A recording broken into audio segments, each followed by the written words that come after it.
Good evening, I'm Ces Orenia Drilon. I'm Pauline Verzosa. And I'm Sean Yao. The big stories tonight. Several resolutions are now being passed around the Senate to dismiss Vice President Duterte's impeachment trial even before it begins. And no surprises here. One of the documents came from the office of VP's ally, Senator Bato de la Rosa. And over at the lower chamber, the daily wage hike of 200 pesos for private workers has been passed. I'll call it historic since this could be the first legislated across-the-board pay increase in the country since 1989. And Malacanang is open to tweaks in PUV modernization after the Transportation Secretary himself admitted that the program is no longer viable in its present form.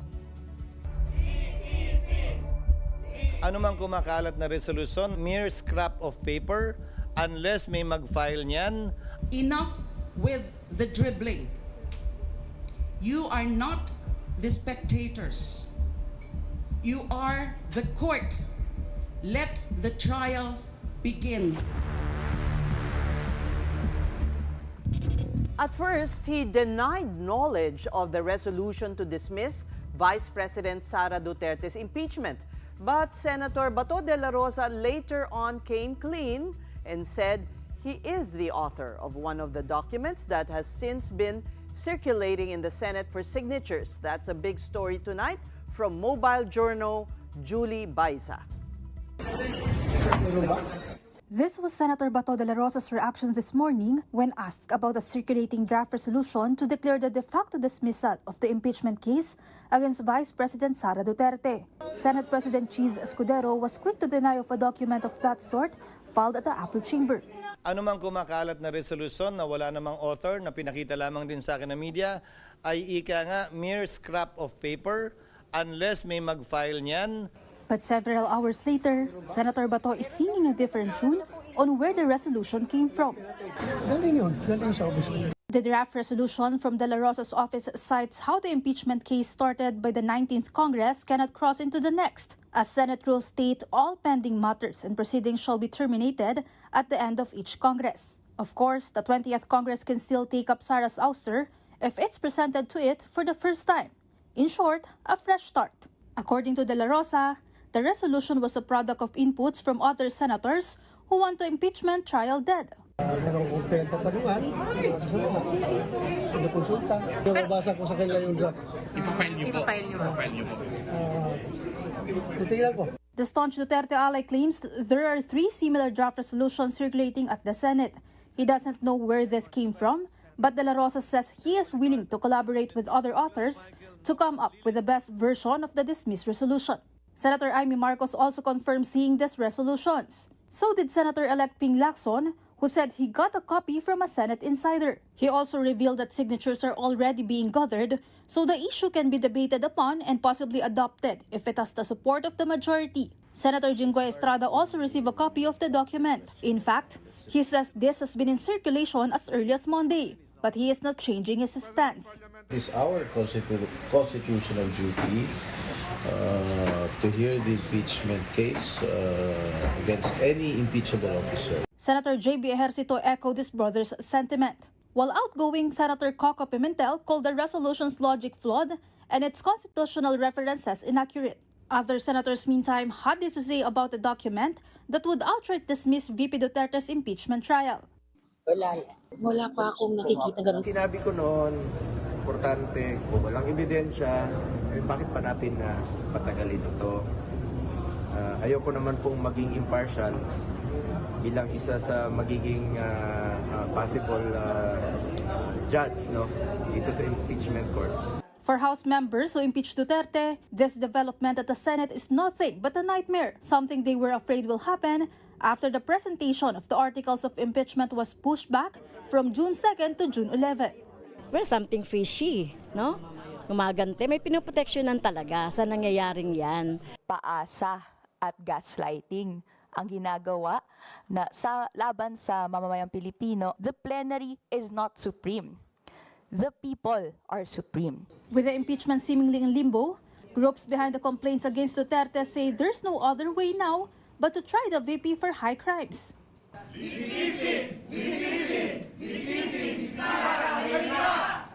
To the senators, enough with the dribbling.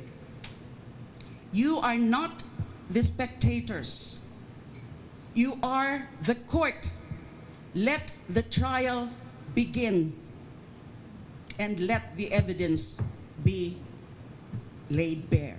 De Lima, a former senator herself and now one of the House prosecutors, insists that the impeachment complaint is not comparable to a law that has to be refiled once one Congress ends. Her suggestions to sitting and incoming senators: file a counter motion against the resolution to dismiss Duterte's trial.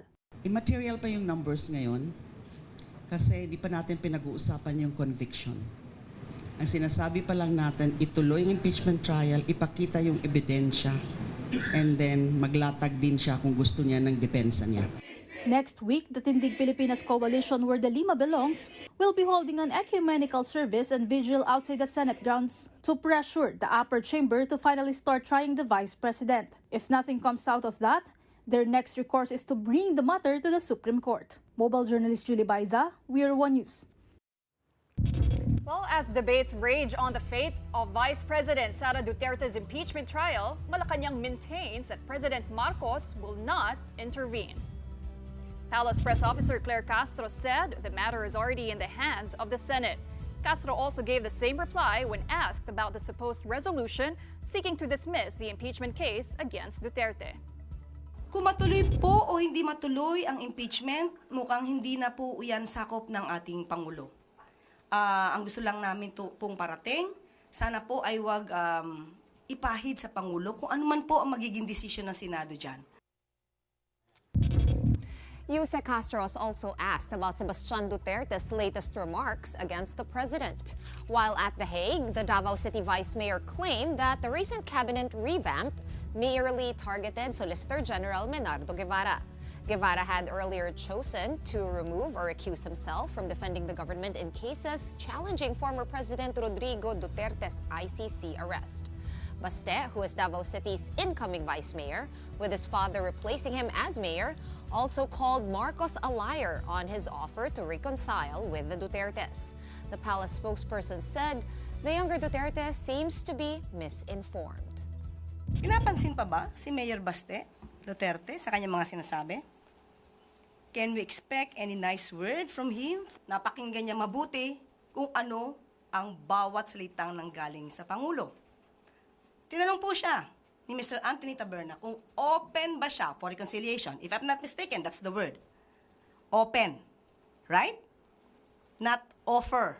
O siya ay napapaligiran ng mga fake news peddlers na kung ano-ano ang sinasabi sa kanyang mga idea. So, nakakaawa po. We've heard most of the arguments, pros and cons, on the delay of Vice President Sara Duterte's impeachment trial. And tonight we seek the insights of one of the framers of our 1987 Constitution. Good evening and welcome to the big story, Attorney Christian Monsod. Thank you for coming. Good evening. Good evening. Well, Thank you for Attorney, what do you make of this resolution now seeking a dismissal of the impeachment complaint? Well, Ayan, it will not succeed. This constitution is very clear that once the articles of impeachment comes from the House, that the Senate should forthwith proceed. Very clear. But they may have the numbers and it may... Not a matter of numbers. If yung mga iba, yung mga senator, maski na anong iboto nila, we will go, I mean, the prosecution will get to the Supreme Court, because the Supreme Court, in the system of checks and balances, has the power to determine whether or not there has been a grave abuse of discretion amounting to lack or excess of jurisdiction on the part of any branch or instrumentality of the government. So, Attorney, can we say that this is a delaying tactic? Well, maybe it's a delaying tactic because they think that the 20th Congress cannot proceed anymore. In other words, that the impeachment case dies with the 19th Congress. They are wrong. They are wrong. The Senate is really a continuing body, and the case must be finished, must be the trial must be conducted, and the Senate must act on the impeachment charges. Attorney Monsod, when it comes to the Supreme Court, being the arbiter of the Constitution, vis-a-vis, some senators saying that this is all within Senate rules, that it would be up to the Senate. There are some legal opinions that, hindi makikialam yung Supreme Court. What are your thoughts on that? Will the Supreme Court actually step in? You cannot talk sense to people who don't study, right? And to me, they must look at it this way. Yung impeachment, yung Article 11 of the Constitution on impeachment process for specific government officials, that arises, that those are protections for the people. Now, the sovereignty resides in the people, in our Constitution, resides in the people, and our government authority emanates from them. So all government officials appointed or elected are servants of the people or they're agents of the people who have the sovereignty. Now, we needed this Article 11 on impeachment in order to remove from government and disqualify them from public office people who have betrayed the public trust, because public office is a public trust. And for crimes of treason, violation of the Constitution, graft and corruption, other high crimes, but betrayal of public trust. Now, so what I'm saying is that they look at it from a different angle. Those, Article 11 and impeachment is there to protect the people from government officials who are not exercising their powers correctly, and they're named in Article 11, as you know, and therefore that they cannot stop the process where it is the people, the principals. You see, the people are the principals, and the government are just their servants and agents of the people. They cannot stop the process to protect the people. Attorney, so what you are telling us is this is the crux of the matter and we should not be sidelined by all these precedents that are being cited. For instance, Senator Tolentino cites several precedents. Yes. Well, when he talks about due process and so on, the people are entitled to due process. And the process is explicitly said in the Constitution. It's the duty of the Senate to try the case as a trial court. That is, in other words, that's not their part of the regular legislative power. But it is the job of the Senate to protect the people who are their bosses, the principals of all government officials, whether elected or appointed. Parang nakalimutan na nila kung sino ang boss nila. Yes, nakalimutan nila kung sinong poprotektahin. That's why we had a separate article on the Constitution on accountability of public officials.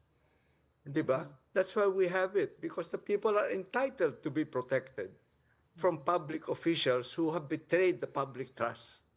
But if they barrel away and do this, on June 11, what is the recourse? Supreme Court. So another delay.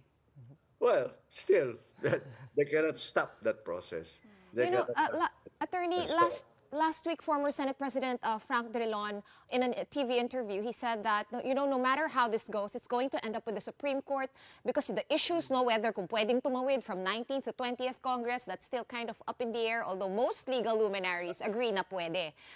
Do you see the same, that no matter what happens, talagang mag-e-end ito sa SC? What do you mean? No matter what? Kung matuloy, kung magtumawid, whatever happens to this impeachment trial.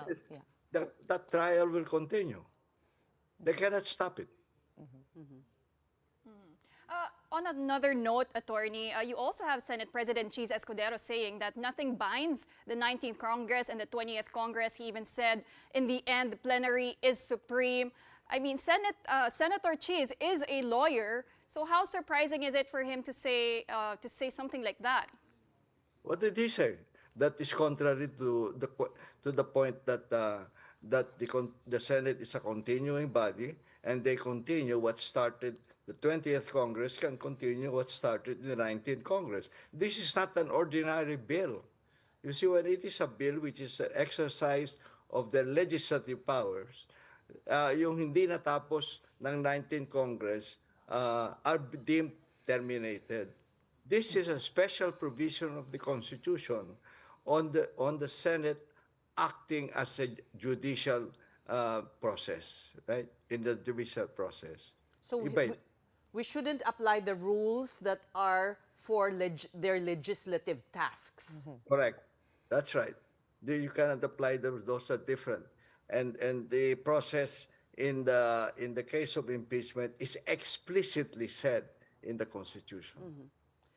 But what they are saying is, because there's no more time, then that means it should be dismissed, which is...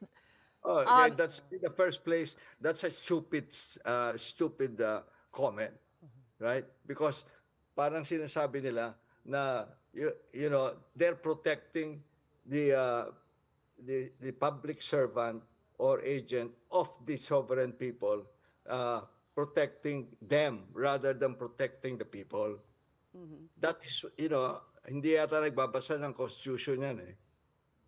Okay, so when the Constitution says, Attorney Monso, that the Senate can basically make the rules, make about the rules of the impeachment trial and how it will go, ano po yung naglilimit sa kanila? At what limits should they? Yeah. Yeah, the Senate can provide its own rules of procedure. Wala naman yun. I mean, remember that not all senators are lawyers. So, for example, yung beyond reasonable doubt na conviction is not applicable here, right? This is not like that. As if you notice, the penalty for conviction is removal from office and disqualification from public office. There is no imprisonment. There's nothing.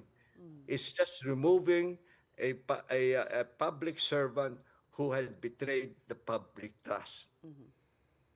And what about the senators, Attorney? Some people are now mad, flooding, the Facebook pages of these senators with negative comments. What is the recourse? Because they are elected officials, and as we already determined, tayo yung boss nila, but they're not listening. What can we do? Well, let's see what happens. I don't think that their move to have the case dismissed will happen. If they want the the vice president, for example, to be acquitted, they must have 9 votes. Di ba? And if they don't get the 9 votes, then she will be convicted. And she will step down as vice president and cannot be in any public service anymore. Is disqualified. Yun lang naman eh. That's what I said. That this process is to protect the people from public officers who have not done their job. Pero pwede rin hindi nila makuha yung boto na yan. Pwede rin. Pwede hindi makuha yung 16. Well, that's how democracy functions. Right? They may have 9 votes, and so she will be acquitted.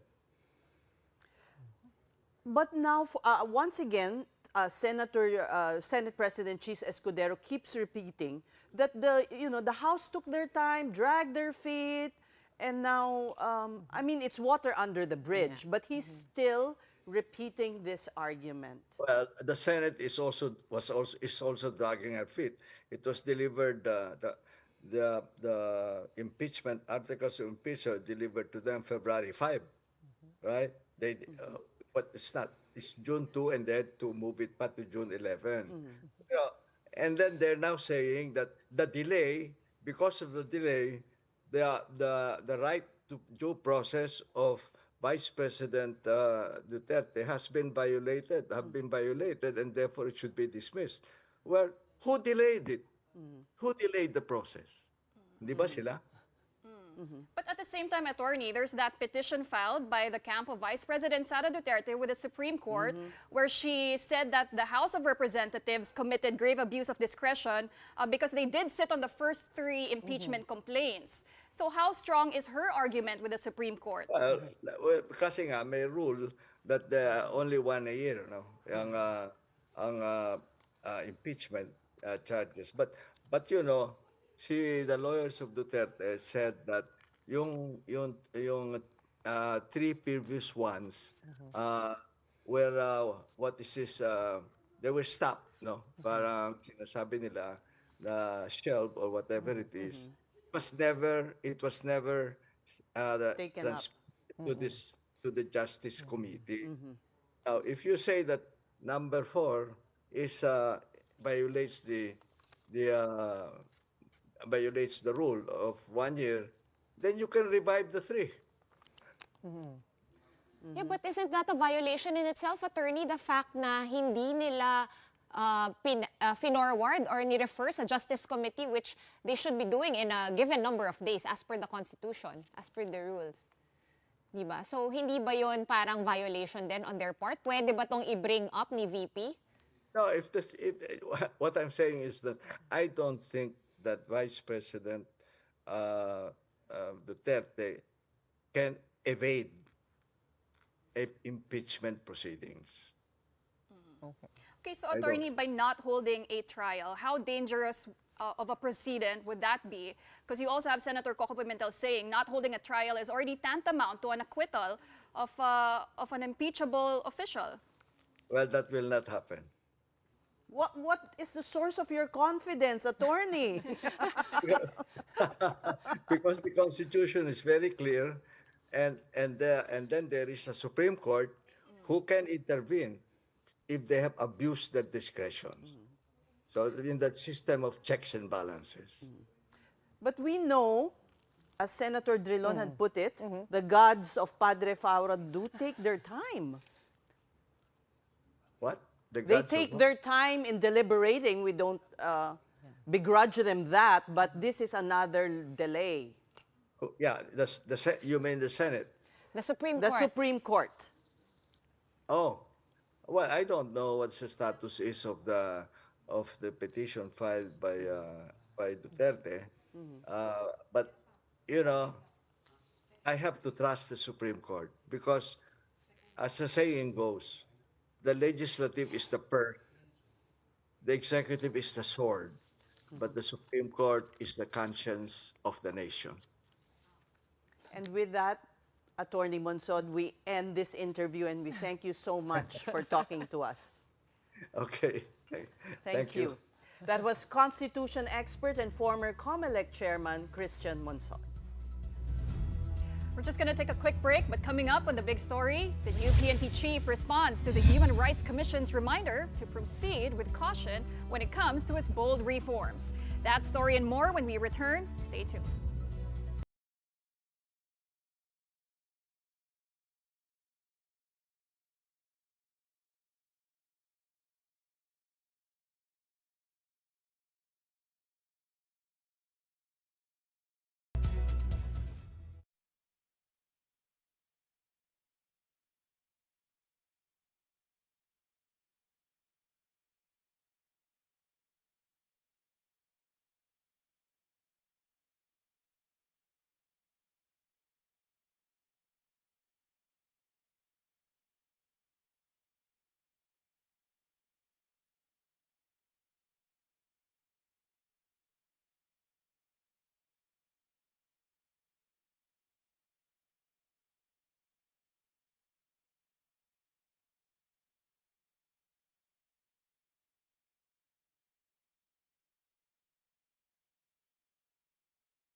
With us here on The Big Story, it's only been 3 days since he assumed office, but already the PNP chief is finding himself on the receiving end of a flurry of criticism.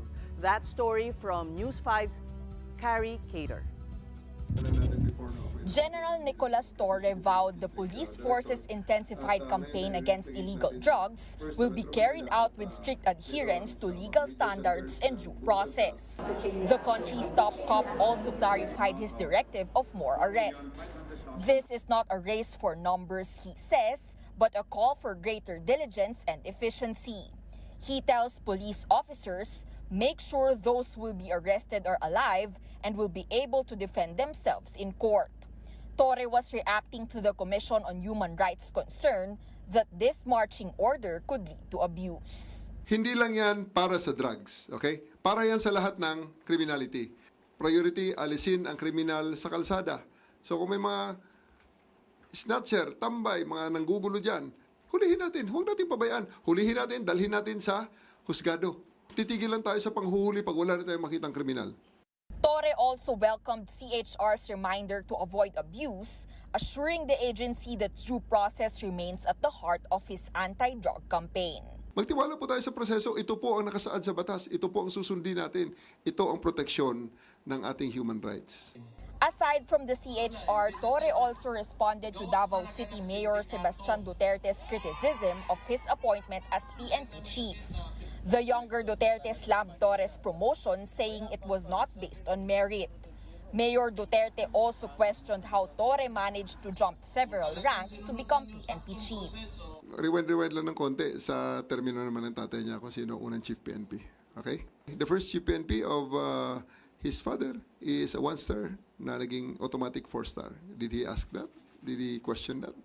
Torre was referring to former PNP chief and now Senator Ronald Bato de la Rosa. He also addressed Vice President Sara Duterte's remark that his appointment is quote-unquote too sketchy.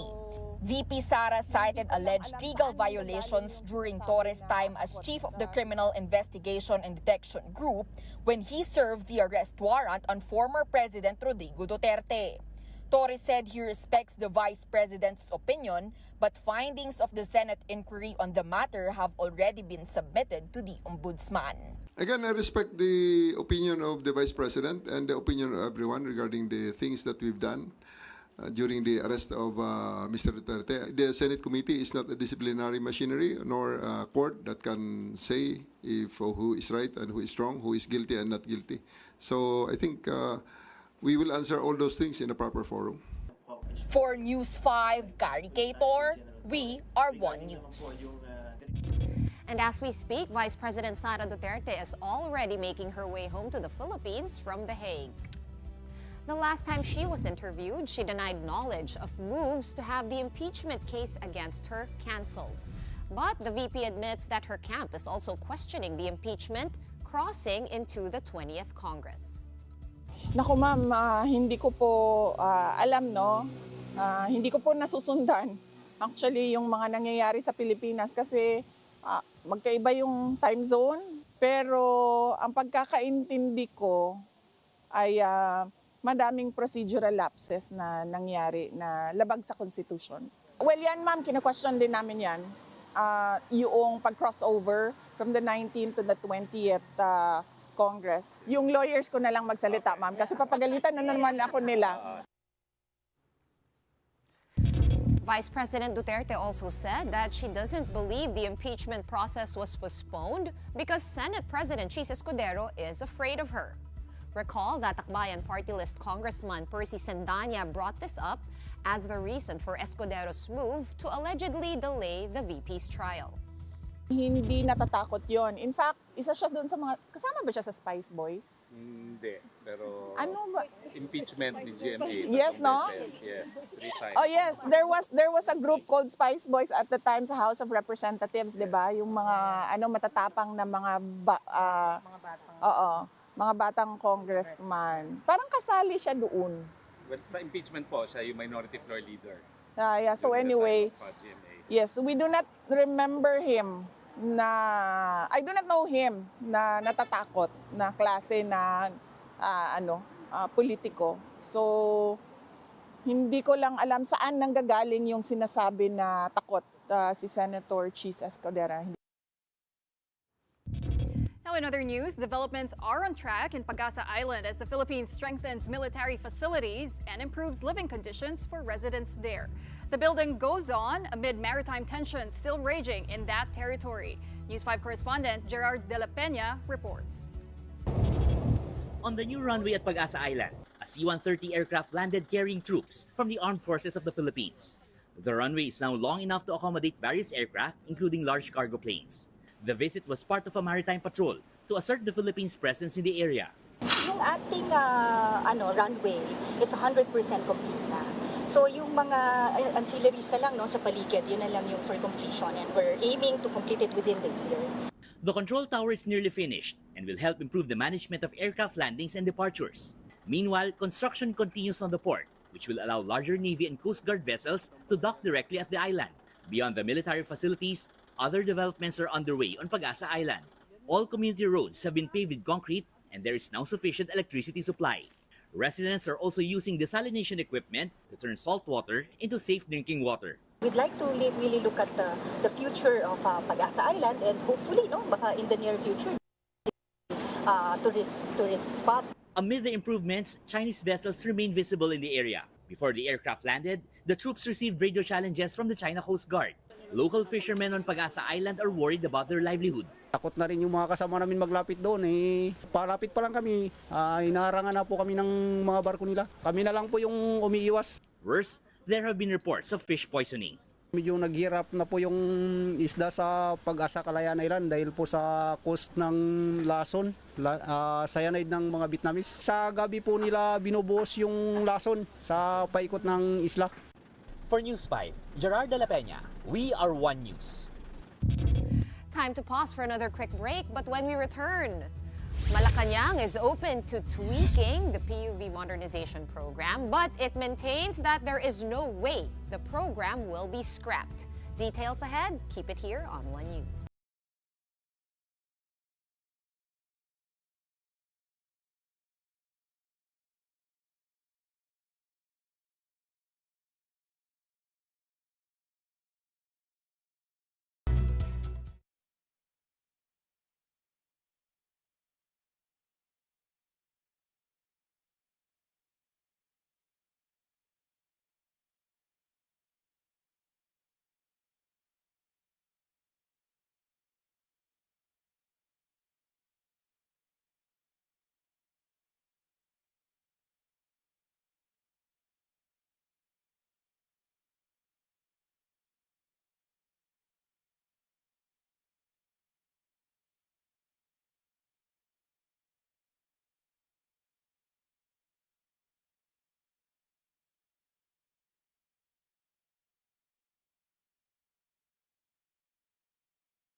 When news first broke of a draft resolution to dismiss Vice President Sara Duterte making the rounds at the Senate, or the impeachment complaint, some thought it was Senator Francis Tolentino's doing. That's because it echoed his sentiment that the impeachment cannot be carried into the 20th Congress. So tonight, let's clarify this from Senator Tolentino himself. Welcome to the big story, Senator. Good evening, ladies. Good evening, Sean. Good evening to the viewers as well. There are reports that there are several resolutions actually circulating. Do you have a hand in any of these? What hand? Left hand or right hand? Either. Both hands? Meron po ba? I was informed, and I was likewise informed that as you said, the contents of the resolution is similar to the statements that I echoed a few days ago, so I appreciate that. So suffice it to say, no resolution has yet been filed. Earlier, the Senate reporters were able to ambush Senator Bato de la Rosa, and he admitted that the draft reso originated from his office, but he did say that he was inspired by the speech that you gave to the plenary. Senator Tolentino, I just wanted to get your thoughts before making that speech. What was going through your mind and your belief na hindi to pwede tumawid sa 20th Congress? You called it functionally dismissed. What was going on in my mind? Nasa batas po talaga yan eh. Modesty aside, I've read, I've taken exams, constitutional law. I teach constitutional law. I have studied U.S. constitutional law during my younger days. Talagang hindi pwede. Walang nakalagay na words na carry over. A Congress has a lifespan of its own. And its business would automatically terminate after the lapse of the said Congress. With all due respect, Senator, a lot of the legal luminaries that we have spoken to, including the UP Department of Law that gave pa this big conference last February, they do not agree with you. Were you able to Bakit po The difference probably is because of their belief that the Senate is a continuing body. The first Supreme Court decision relative to this is the Arnold case. The Arnold case was decided under the 1935 Constitution, when the Philippine Senate was still, although 24 senators, the staggered elections would involve 8 senators per election cycle. Similar to the United States, they have 100 senators, but 67 senators would remain. So theoretically, mathematically, numerically, they would have a quorum as well as a 2/3 vote sufficient to acquit or convict. So ngayon, wala nang ganun ngayon. We only have 12. The rules of the U.S. Senate is practically different from the rules of the Philippine Senate. So all the jurisprudence that I've been saying, no offense to them, won't apply, especially if you mention the Pickering case, the Judge Louderback case, the Clinton case, and even the recent Trump cases in the United States. So, nag-aral po ako, kumuha po ako ng bar exams din ng U.S. Constitutional Law during my younger days. So, pero sinasabi ko po ganito, tapos na ang 19th Congress is different from the 20th Congress. The business of the 19th Congress is totally different from the prospective business of the 20th Congress. At more than that, I've been saying this, the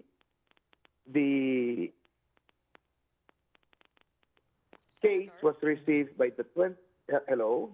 Yes, Hello. we can hear you. The case was received by the 19th Congress, and the jurisdiction of an impeachment court is vested by law or the Constitution. The 19th Congress cannot confer jurisdiction to the 20th Congress. We're not constitutionally allowed to do that. So those are the basis of my reasoning, ladies.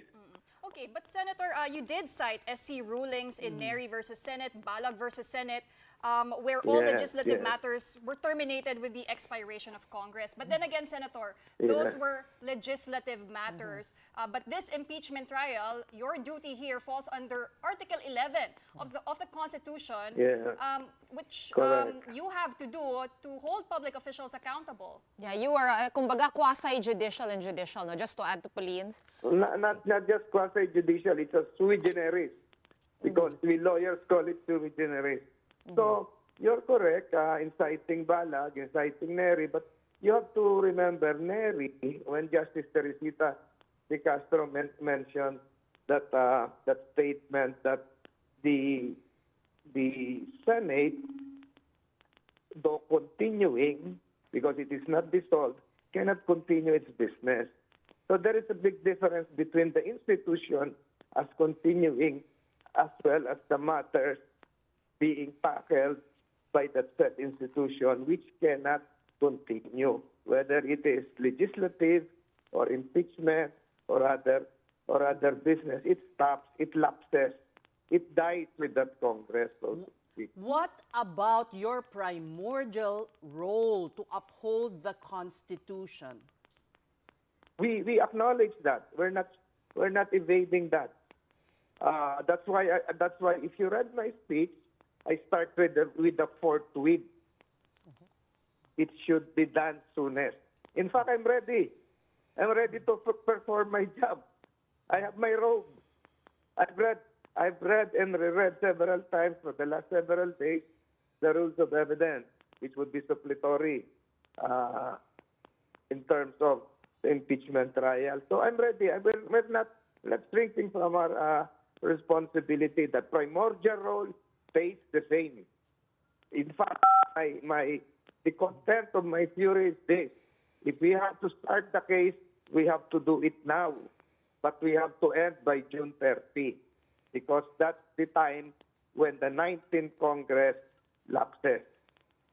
So are you If we have to do it day and night, we have to do it day and night. So are you saying you're not inclined to support this resolution that's making the rounds of the Senate? What I'm saying is this. I'm consistent with my speech. What I'm saying is this. If we do not finish that by June 30, it is considered as functionally dismissed by operation of the Constitution. I still hold that. I still hold that. And I am willing to perform. Even tomorrow, I can start. Sinabi ko nga, I even have a copy with me, the latest impeachment rules used by the U.S. Senate during the Trump impeachment trial. Okay. Loud and clear. I even have, yes. Loud and clear on that. Hindi tayo umiiwas doon. Yung primordial duty stays. Hindi tayo umiiwas. But finish it before June 30. Okay. But having said that, no, Senator, and of course we hear you on that, your opinion, pag napunta sa inyo yung resolution and hindi na siya draft, let's say this resolution does get passed around, theoretically, are you going to support it? I have yet to read the resolution, but if the content of the resolution is similar to my speech, which is now part of the records of the Senate, I will have to sign it. Because what you said a while ago, Senator Bato was inspired by my speech. So I have to be consistent with what I have delivered a few days ago, which is constitutionally sound. The resolution And legally actually, fair. the resolution actually dismisses it. Dismisses the articles of impeachment because of the lack of time. But what about the where assessed? I have yet to read it. What about the where assessed? If it is similar to my speech, I have to be consistent. I have to sign it. So you really haven't gotten a copy because even some of the incoming senators have gotten soft copies on Viber. We've seen it as well, Senator. No colleague has messaged you about it? I've seen some Facebook accounts concerning it, but I don't have a printed copy. So this is my final word, perhaps. I stand with what I delivered last Monday. Which on the basis of the Constitution, which are, it's a 3-page speech. If you want to have a copy, it will come out tomorrow. I think it will be published by the Manila Bulletin. Okay, but just to sum it up, the main point is that you want it finished by the 19th Congress before June 30, right? June 30, yes. That's the constitutional clock deadline. Otherwise, anything that we do would be ultra vires or beyond our constitutional authority. All right, that means you believe there is still time for the Senate, for the 19th Congress, for the Senate to constitute itself as an impeachment court and to take up the matter. Yes. How would it happen, Senator? I mean, just as it stands, if you look at the calendar, parang imposible na po yan eh. If you will tackle this on June 11, it's a holiday the next day, you adjourn on June 13. Let's not raise our voices. You will have, cool it down, ma'am, lady. I'm a lawyer several times. I teach constitutional law. The Senate President informed us that we will have a presentment this coming June 11, which in the first place, I'm not totally agreeable. Presentment should be done before an impeachment court.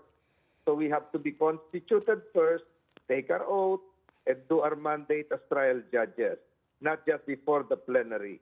So as I was informed, immediately after the presentment, we will be constituted as a court.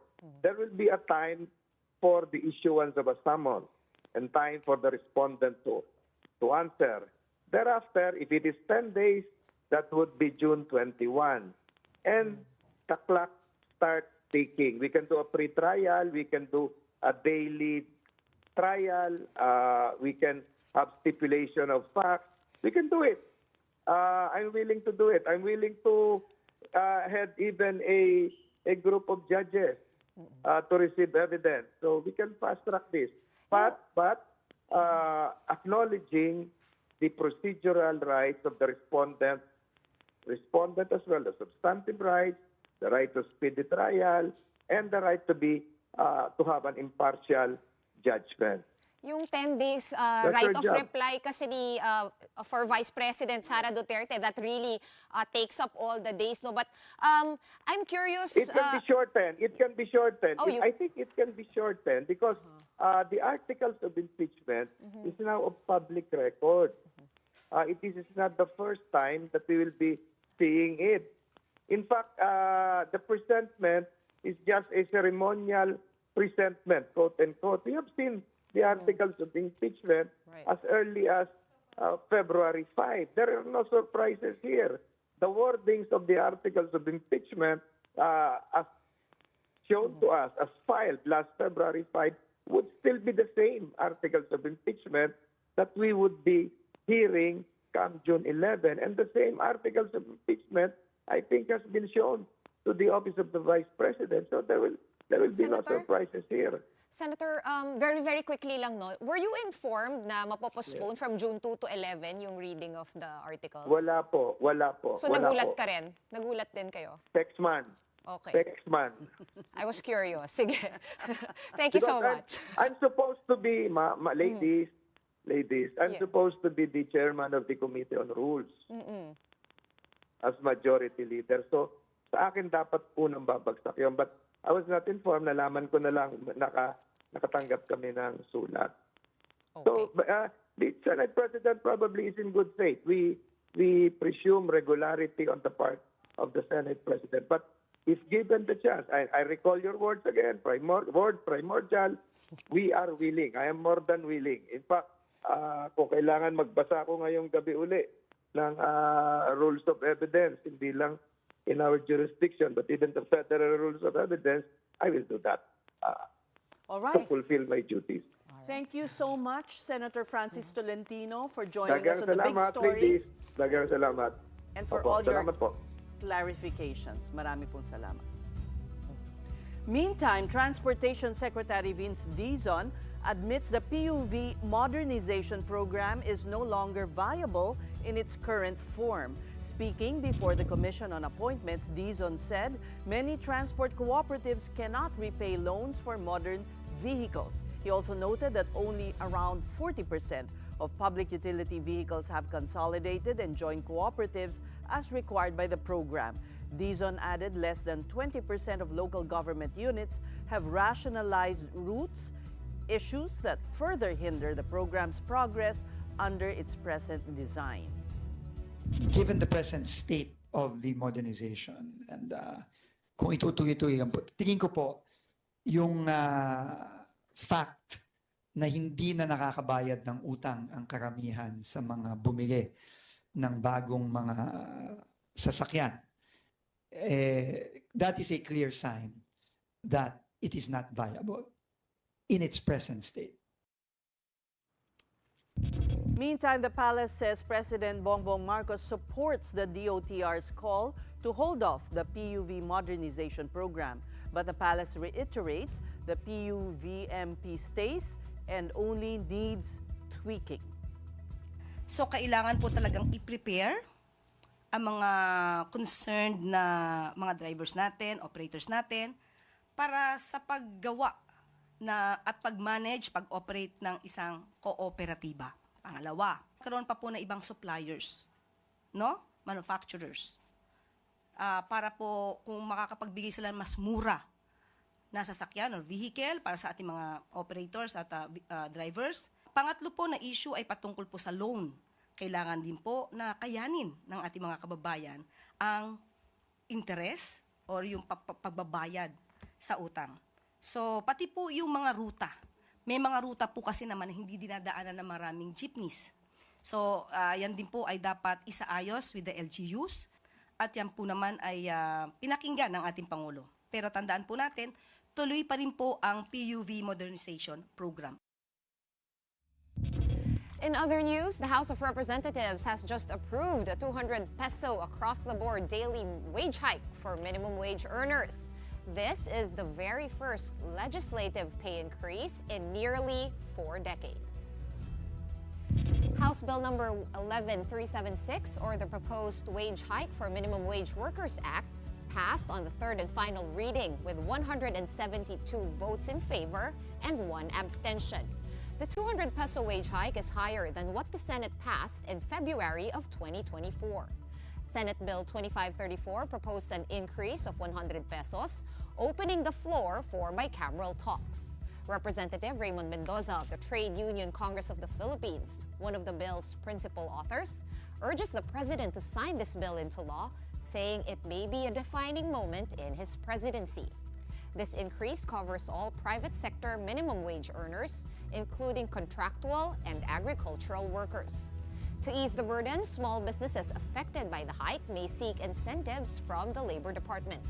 Some industries may also apply for exemptions, such as those affected by natural disasters and service establishments that regularly employ more than 10 people. More importantly, existing benefits and allowances will remain protected under this measure.